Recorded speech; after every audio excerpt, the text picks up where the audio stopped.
The baby's fine, but what I'm seeing on this screen? My name's Joe, 37 years old, Marine. Just got back from Kandahar 2 weeks ago after an 8-month deployment. I was sitting in that sterile room in Phoenix, watching my wife Melissa get her ultrasound, when Dr. Bradley Richardson's hand started shaking like he'd seen a ghost. "Sir, you need to leave immediately and call a lawyer." The words hit me like shrapnel.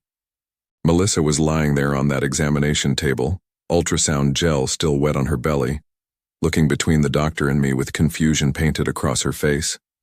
Same expression she'd been wearing a lot lately, like she was always trying to figure out what I was thinking. "Is something wrong with the baby?" I asked. My voice stayed level. "Military training does that to you. Keep calm when everything's falling apart around you." Dr. Richardson wiped sweat from his forehead with the back of his hand. He'd been practicing medicine for 20 years, according to the certificates on his wall. This wasn't his first ultrasound, but his face had gone pale, and he kept glancing at the screen like it was showing him classified intelligence. "The baby is fine," he repeated, then leaned closer to me and lowered his voice. "But what I'm seeing on this screen shows 32-week development." The room went silent except for the hum of medical equipment. Melissa was still smiling, still acting like everything was normal. She'd been doing that a lot since I got home. Acting. 32 weeks, I repeated. "Yes, sir." I did the math in my head. 32 weeks ago, I was loading gear onto a transport plane bound for Afghanistan. 32 weeks ago, I was saying goodbye to my wife at Sky Harbor Airport. 32 weeks ago, I was sleeping in a barracks tent on the other side of the world. Dr. Richardson looked at me like he was waiting for something. A reaction, an explosion. Maybe he expected me to start yelling or throwing things. But I just sat there, processing the information like intel from a mission brief. "Joe?" Melissa's voice sounded small. "What's wrong? Why does everyone look so serious?" I looked at my wife. Really looked at her. The way she'd been checking her phone constantly since I got back.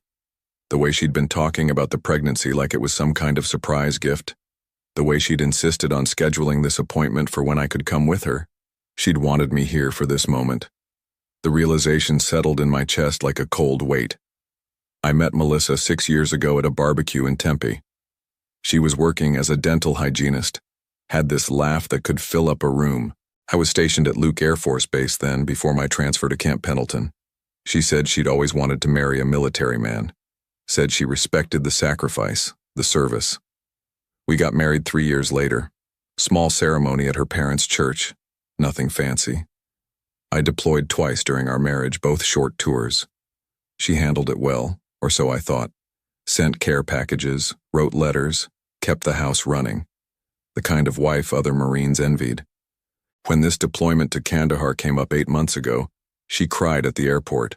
Real tears, not the fake ones I'd learned to recognize from other women over the years. She hugged me tight and promised to be waiting when I got back. "I'll keep myself busy," she said.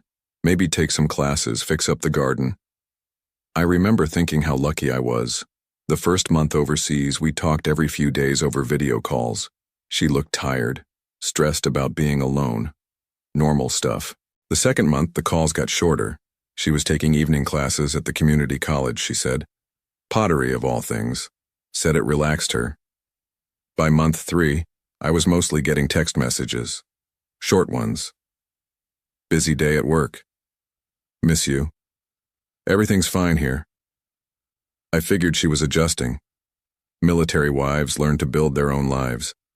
It's survival. When I came home 2 weeks ago, she seemed different. Nervous. She'd gained weight, which she blamed on stress eating, started wearing looser clothes, said she hadn't been feeling well, thought maybe she had a stomach bug. Then last week, she told me she was pregnant. "I found out a few days after you left," she said, crying happy tears. "I wanted to surprise you when you got home. I'm about 10 weeks along." 10 weeks. I'd been home for a week and a half at that point. She'd already scheduled the ultrasound appointment, said she wanted me there for our first look at the baby. Our baby. I'd felt proud, excited, like maybe this deployment had been worth something after all, coming home to this news. Now I was sitting in this doctor's office watching my wife lie on an examination table, learning that the math didn't work. The timeline was all wrong.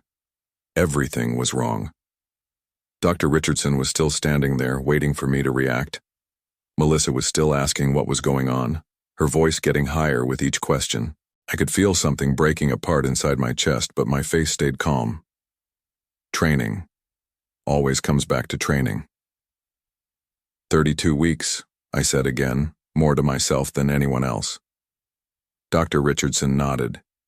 His hands had stopped shaking, but he kept glancing toward the door like he wanted to escape. Sir, I have to ask, were you present for conception? Melissa's face went white. Not confused white. Caught white. Joe, I don't understand what's happening, she said. But her voice had changed. Less confusion. More panic. What does 32 weeks mean? I stood up from the chair slowly. Military bearing. Back straight. Shoulders square. It means I was in Afghanistan when this baby was conceived. The silence in that room was complete. Even the medical equipment seemed to quiet down. That's not possible, Melissa whispered, but she wasn't looking at me anymore. She was staring at the ceiling tiles and her hands were shaking now. I told you I'm 10 weeks pregnant. The baby, I got pregnant right before you left. Dr. Richardson cleared his throat. Ma'am, the fetal measurements are very clear. This is a 32-week pregnancy. The conception date would have been approximately 8 months ago. I watched my wife's face as the reality hit her. The careful story she'd built was falling apart in real time. She'd made a mistake somewhere. Maybe she'd lost track of the timeline. Maybe she'd been so focused on selling the lie that she'd forgotten to check the math. There has to be an error, she said, sitting up on the examination table. The paper crinkled underneath her. The ultrasound machine or something. But I was already thinking about other things. The neighbor, Trevor Williams, who'd been helping with yard work while I was gone. Melissa had mentioned him in a few phone calls. Said he'd fixed the fence, helped move some furniture. Good neighbor, she'd called him. I was thinking about the phone calls that got shorter and shorter. The evening pottery classes that seemed to run pretty late. The way she'd been so insistent about scheduling this ultrasound appointment. She'd wanted me here. She'd wanted me to see this ultrasound, to believe I was the father, to commit to raising another man's child. The cold weight in my chest was spreading. Not anger yet, just clarity. The kind of clarity you get when you're looking through a rifle scope and everything suddenly comes into focus. Dr. Richardson, I said, I need copies of everything, the measurements, the images, the report. Joe, what are you doing?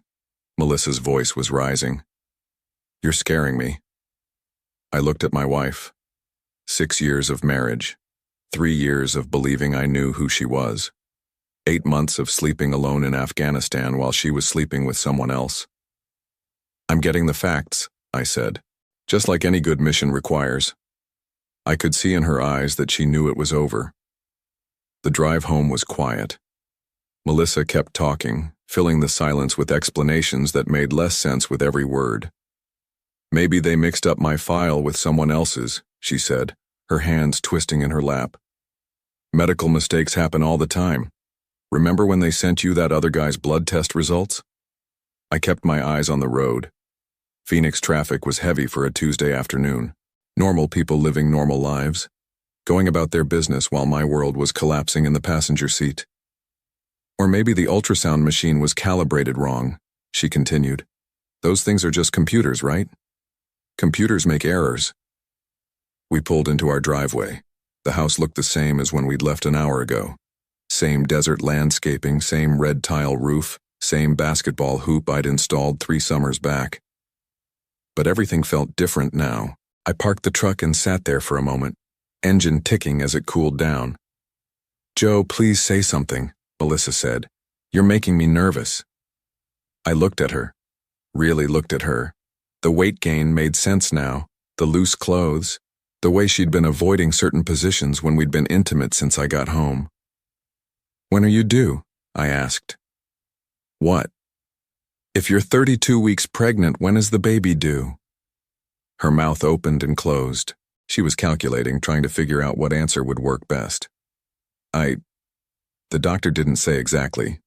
She finally managed. 8 weeks, I said. 32 plus 8 is 40. You're due in 8 weeks. We got out of the truck.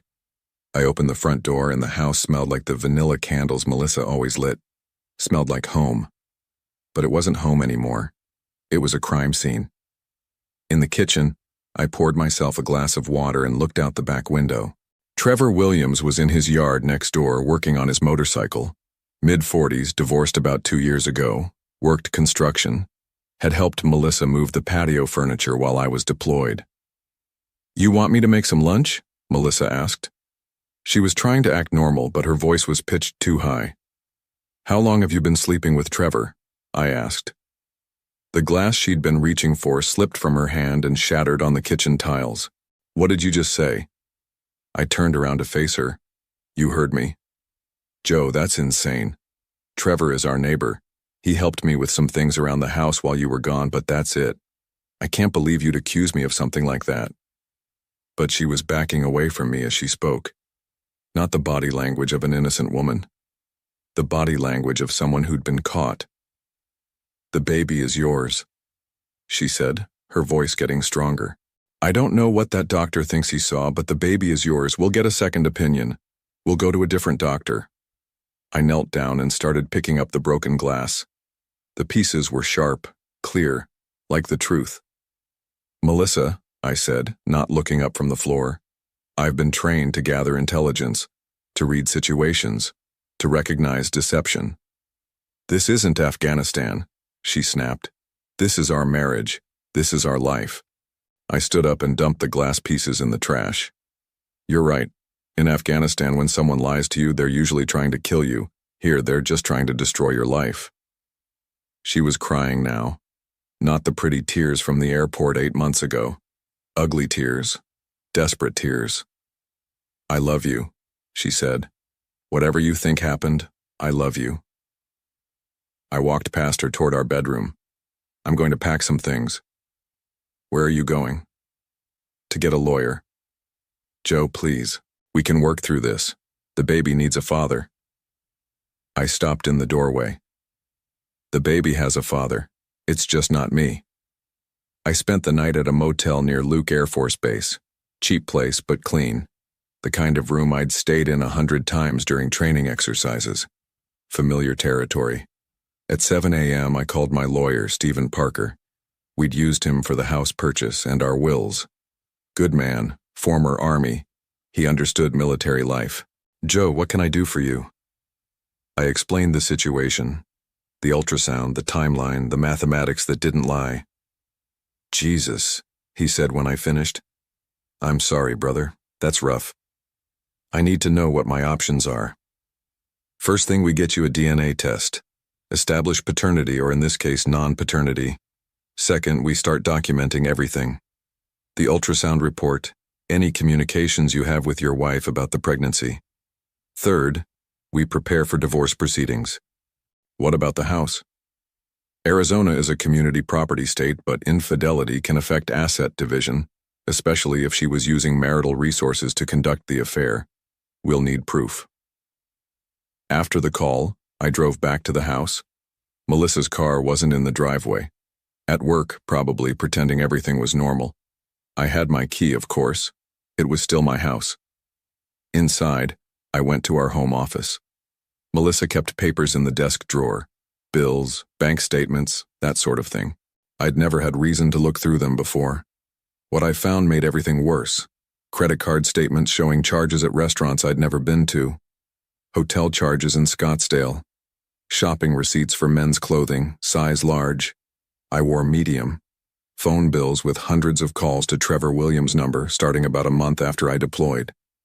But the worst was a receipt from a women's clinic in Tempe, dated 7 months ago. Prenatal vitamins and a pregnancy test. She'd known she was pregnant almost from the beginning. She'd had 7 months to figure out how to handle the situation, and her plan had been to convince me the baby was mine. I photographed everything with my phone. Evidence. Intelligence. I was putting the papers back when I heard a car in the driveway. Melissa was home early. I was in the kitchen when she came through the front door. She looked surprised to see me. "I thought you were staying somewhere else," she said. "I came back for some things." She set her purse on the counter and looked at me carefully. "Have you been going through my stuff?" Should I have been? Her face told me everything I needed to know. "Joe, whatever you think you found, there's an explanation." I pulled out my phone and showed her one of the photos. The restaurant receipt from 5 months ago. Dinner for 2, paid for with our joint credit card. "Explain this." She looked at the screen, and her face went pale again. "I took my sister out for her birthday." "Your sister lives in Tucson." "She was visiting." I swiped to the next photo, the hotel receipt from Scottsdale. "Explain this one." Silence. I swiped again, the men's clothing receipt. And this. She sat down hard on one of the kitchen chairs. The fight had gone out of her. "How long?" I asked. "Joe, how long have you been sleeping with Trevor?" She put her face in her hands. "It's not what you think." "How long?" "Since about a month after you left." Her voice was barely a whisper, but it wasn't planned, it just happened. 7 months, almost my entire deployment. "The baby?" "I don't know. It could be yours. The timing." "Melissa." I kept my voice level. "You know it's not mine." She looked up at me, mascara running down her cheeks. "What are you going to do?" I was already walking toward the door. Stephen Parker's office was in Scottsdale, 20 minutes from the house. Modern building, glass and steel. The kind of place that handled serious business. "I have the evidence," I said, sliding the printed photos across his desk. He went through them methodically. Former military men understand documentation. "This is comprehensive," he said. "Credit cards, phone records, medical receipts. How are you holding up?" "I'm functional." He nodded. He understood what that meant. Functional was sometimes the best you could hope for. "Here's what we're going to do," he said. "First, we file for divorce on grounds of adultery. Arizona allows fault-based divorce, and you have clear evidence. Second, we get a court-ordered DNA test to establish non-paternity. Third, we petition for return of any marital funds used to support the affair." "What about the house?" "With this level of evidence, we can argue for a disproportionate share. She used marital assets to conduct an affair. That matters to judges. How long will this take?" "Depends on whether she contests it. If she's smart, she'll settle. If she fights, it could take months." I left his office with a folder full of paperwork and a court date 3 weeks away. The divorce petition would be served to Melissa at her work the next day. Professional, clean, no drama. That evening, I went back to the house. Melissa was in the kitchen, cooking dinner for 2. She looked up when I walked in, hope in her eyes. "I made your favorite," she said. "Chicken and rice." "I filed for divorce today." The wooden spoon she was holding clattered to the floor. "Joe, please, can't we talk about this?" "There's nothing to talk about. The baby isn't mine. We'll have a DNA test to confirm it, but we both know the truth." She turned off the stove and faced me. "What do you want? You want me to beg?" "Fine, I'll beg. I made a mistake. I was lonely and scared, and Trevor was there, and I made a terrible mistake." 7 months isn't a mistake. 7 months is a choice. "I love you." "No, you don't. If you loved me, you wouldn't have spent 7 months sleeping with our neighbor while I was getting shot at in Afghanistan." She was crying again, but I felt nothing. The emotional part of the situation had burned out somewhere between the ultrasound and the credit card statements. "I was going to tell you," she said. "When?" "After the baby was born. I was going to tell you everything." "You were going to let me raise another man's child for 18 years and tell me afterward?" She didn't answer, which was an answer. "I'm staying at a motel until this is settled," I said. "The papers will be served tomorrow. You'll want to get your own lawyer." "Joe, wait." I stopped at the kitchen doorway. What about us? What about our marriage? I looked back at her. 6 years of marriage. 3 years of thinking I knew who she was. There is no us, I said. There hasn't been an us since you decided to sleep with Trevor Williams. I left her standing in the kitchen with dinner getting cold on the stove. Outside, Trevor was in his driveway again, working on that motorcycle. He looked up when he heard my truck start. Our eyes met for a second through the windshield. He looked away first. The courtroom was small, sterile. Judge Patricia Hernandez presiding. Melissa sat across the aisle with her lawyer, a young guy in an expensive suit who looked like he'd rather be anywhere else. Stephen Parker had done his homework. The evidence was organized, documented, undeniable. Phone records, credit card statements, hotel receipts, the ultrasound report showing a timeline that made paternity impossible. The DNA test results had come back the week before. 0 probability that I was the father. Your Honor, Stephen said, the evidence clearly shows that the defendant conducted an extramarital affair throughout the plaintiff's military deployment, used marital assets to support this affair, and attempted to deceive the plaintiff into believing he was the father of another man's child. Melissa's lawyer tried to argue that the affair was irrelevant to asset division, but Judge Hernandez had been doing this for 20 years. She'd seen it all. The court finds that the defendant's actions constitute a significant breach of the marital relationship and misuse of marital property, she said. The plaintiff is awarded 65% of all marital assets, including the family home. The defendant is ordered to reimburse the plaintiff for all marital funds used in furtherance of the extramarital relationship. Melissa stared at the table in front of her. No tears this time. Just defeat. Furthermore, the judge continued, the court orders that the defendant is solely responsible for all costs related to the pregnancy and birth, as the child is not the plaintiff's biological offspring. The gavel came down. Final. Outside the courthouse, Melissa caught up with me. Joe, wait.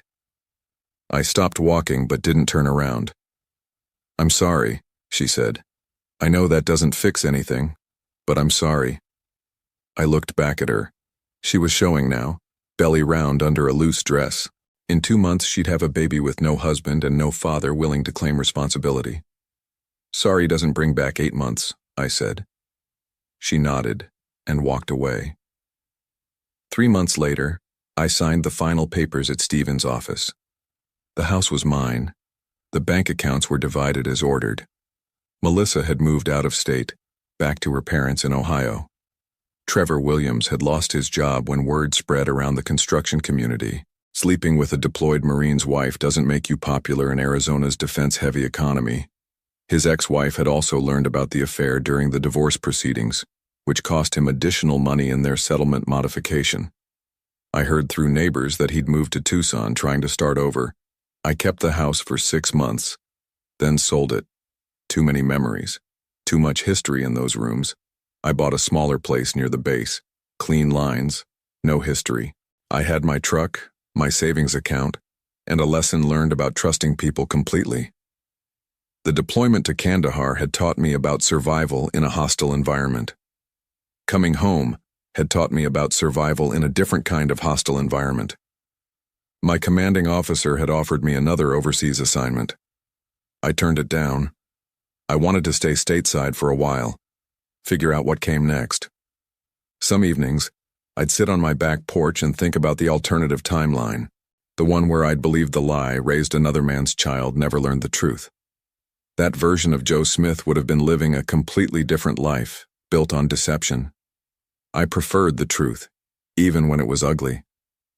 The military had taught me that clear intelligence leads to better decisions, in war and in life. Melissa's deception had failed because she'd underestimated the power of simple mathematics and a Marine's commitment to facts over fiction. Sometimes the strongest response to betrayal is simply refusing to participate in someone else's lies.